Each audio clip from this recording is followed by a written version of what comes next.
Nous allons vous présenter ici le phénomène d'écolocalisation chez la chauve-souris, grâce à notre Dromai TPE. Nous avons ici la chauve-souris qui représente le prédateur, et sa proie, le moustique. Afin de localiser sa proie, la chauve-souris fait vibrer son larynx osseux. Les vibrations créent une onde ultrason qui se répand autour du prédateur. Lorsque celle-ci touche la proie, l'onde est renvoyée vers le prédateur. C'est l'écho.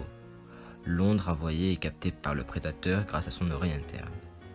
Son cerveau analyse ensuite les informations obtenues par l'onde, lui permettant d'obtenir une image précise de sa proie avec sa taille, sa vitesse.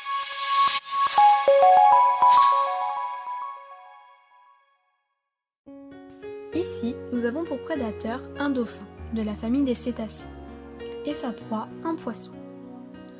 Le dauphin gonfle ses sacs nasaux à l'intérieur de son conduit aérien.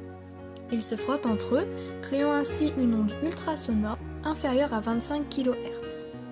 Elle est émise dans un domaine large.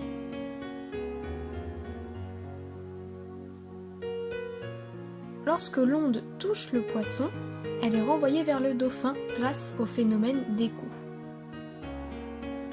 Celle-ci est captée par la mâchoire, se propage jusqu'à l'oreille interne, puis est analysée par le cerveau. Le dauphin obtient ainsi une image assez floue de sa proie. Maintenant qu'il sait qu'il a une proie dans son champ de vision, le prédateur va pouvoir envoyer une deuxième onde qui cette fois-ci sera beaucoup plus précise. Il va de nouveau gonfler ses sacs nasaux. L'onde va ensuite se réverbérer dans le conduit aérien, notamment sur les lèvres phoniques, puis sera réfléchie vers le melon qui sert de lentille convergente. Cette onde est plus précise car elle est envoyée dans un domaine réduit. Toujours grâce à l'écho, quand l'onde touche la proie, elle est renvoyée vers le prédateur.